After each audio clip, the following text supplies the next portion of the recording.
ایک علاقہ ہے سنگڑیری بیروٹ، وہاں پہ اسکول جو ہے بچے کھلے آسمان تلے. پھر سنگل کا علاقہ ہے، بکوٹ کا علاقہ ہے پیخو نکر، وہاں پہ لوگ اسی طرح. 17 سال ہو گئے ہیں اسکول نہیں بنے. اور میں جب یہ پچھلا دور حکومت تھا پی ٹی آئی کا KPK میں، تو اس وقت منسٹر تھے عاطف خان، ان سے ملاقات کی، ان کے سامنے یہ معاملہ رکھا کہ حضور یہ اسکول بنا دیں، یہ آپ کی ذمہ داری ہے، آپ ایجوکیشن میں بہت اچھا کام کر رہے ہیں.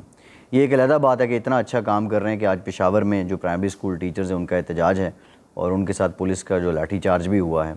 لیڈی ہیلتھ ورکرز بھی احتجاج کر رہی ہیں، صحت میں بھی اتنا اچھا کام ہو رہا ہے. خیر اس وقت اچھا تھا KPK میں سمجھتا ہوں کہ بڑی ریفارمز کی ایجوکیشن میں.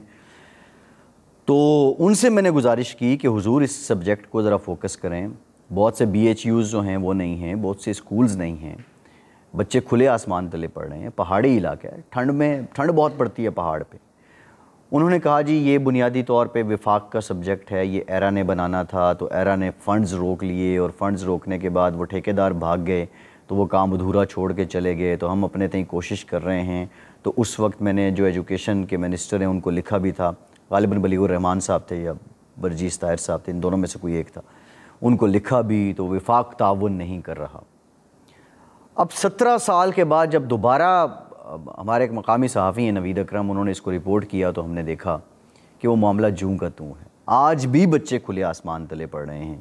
17 سال میں وفاق میں بھی حکومت آ گئی، وفاق بھی ان کا تھا، منسٹری بھی ان کی تھی، صوبے میں بھی 10 سال سے ان کی حکومت ہے، لیکن یہ اسکول نہ بنا سکے. جو بکوٹ ہے وہاں کے جو مقامی اس حلقے کے MP ہیں ان کی اپنی یونین کونسل ہے، اور اس کا یہ حال ہے. بہت سے BHUs ہیں، بیسک ہیلتھ یونٹس ہیں، وہ نہیں بن سکے. RHC ان کا اگر بلڈنگ بن گئی ہے تو ان کو پھر وہ بنایا نہیں گیا، ان کے اندر ان کو عملہ نہیں ہے وہاں پہ. سڑکوں کی حالت یہ ہے کہ ایک خصوصی فنڈ جاری کرتے ہیں وزیر اعلیٰ صاحب، اور وزیر اعلیٰ صاحب کے فنڈ جاری کرنے کے بعد وہ CNW کو دے دیا جاتا ہے. بعد میں کنٹریکٹر جو ہے وہ احتجاج کر کے بیٹھ جاتے ہیں جی کاسٹ ایسکیلیشن بہت زیادہ ہے، اور بعد میں یہ پتہ چلتا ہے جی فنڈ پورا نہیں آیا، جو آیا وہ صرف ہو چکا ہے. بہت برے حالات ہیں. تو پاکستان تحریک انصاف 17 سال میں ان بچوں کو اسکول واپس نہیں کروا سکی جن کے اسکول زلزلے کے دوران چھن گئے تھے. یہ کہانی بتانے کا یہ مقصد یہ ہے، ایک وہ آفت ہے، ایک وہ حکومتوں کی کارکردگی ہے جو میں نے آپ کے سامنے بیان کی، دوسری سیلاب کی آفت ہے. سندھ میں بہت بڑے پیمانے پہ تباہی ہوئی ہے. 2005 کے زلزلے میں بہت اچھا کام اس وقت کیا NGOs نے بھی، ہمارے اداروں نے بھی. انہوں نے نفسیاتی ایفیکٹ اس زلزلے کا اتنا زیادہ ہوتا ہے کہ وہ لوگ جو ان علاقوں کے رہنے والے ہیں وہ آج بھی خوف زدہ ہیں، ان کی نفسیات پہ یہ بات طاری ہے. حادثہ یا آفت آپ کی نفسیات کو متاثر کرتی ہے. تو اس وقت لوگوں کو سائیکلوجیکلی بحال کرنے کی کوشش کی گئی. ایک کیمپین مجھے یاد ہے چلی تھی، زندگی پھر مسکرائے گی، اور وہ ریڈیو پروگرامز تھے، ٹیلی ویژن پروگرامز تھے، کمیونٹی میں جا کے پروگرامز تھے. لوگ زندگی کی جانب واپس آئے جو ان پہ نفسیاتی اثر ہوا اس حادثہ یا آفت کا، تاکہ وہ اس سے نکلیں، اور لوگ نکلے بھی. میں نے کور کیا فلڈ ایریا. آپ پنجاب میں چلے جائیں یا سندھ میں چلے جائیں، یا ایک لمحے کو سوچیں کہ ایک شخص جس نے 20 25 30 سال لگائے، اس نے اپنا سب کچھ بنایا، اس کا مال مویشی، اس کا گھر بار، اس کا ڈور ڈنگر سب پانی میں بہہ گیا، تو اس پہ نفسیات پہ کیا اثر ہوگا؟ وہ تو لٹ گیا، وہ تو ہر چیز کو کھانے کے لیے بھاگے گا، وہ ہر چیز سے نفرت کرے گا.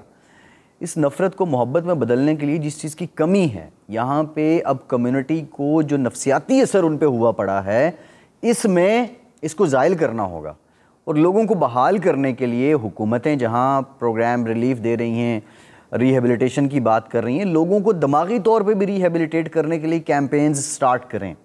خواہ وہ انٹرٹینمنٹ ہو سکتی ہے، ان کے فوک کلچر ہو سکتے ہیں، کوئی بھی یہ بہتر بتا سکتے ہیں جو نفسیات کے لوگ ہیں کہ کیا کرنا چاہیے. لیکن اس وقت نفسیاتی طور پر لوگوں کو، سیلاب متاثرین کو اپلفٹ کرنا بہت ضروری ہے. اور سندھ حکومت یہ نہ سمجھے کہ یہ 1 2 یا 3 سال کا کام ہے، کم از کم یہ اگلے 5 سے 7 سال کا کام ہے. یہ لوگ تب جا کے بحال ہوں گے. یہاں پہ میں آپ کو بتا رہا ہوں کہ 17 سال بعد بھی اسکول نہیں بن سکے، اور بچے آج بھی، وہ بچے جنہوں نے زلزلہ دیکھا ہی نہیں، 2005 میں جو پیدا ہی نہیں ہوئے تھے، وہ آج بھی کھلے آسمان تلے پڑھ رہے ہیں پہاڑوں پہ دور دراز. تو یہ ایک ضرورت ہے کہ فوکس اور لانگ ٹرم پالیسی بننی چاہیے. میں کوئی سیاسی بات نہیں کرنا چاہ رہا تھا، میں نے کہا کہ یہ آپ کے سامنے میں رکھوں تاکہ جو لوگ دیکھ رہے ہیں اور وہ اس حقیقت کو سمجھیں کہ آفت کے آپ کی ذہن پہ کیا اثرات ہوتے ہیں۔ فیصل عباسی کو اجازت دیجیے۔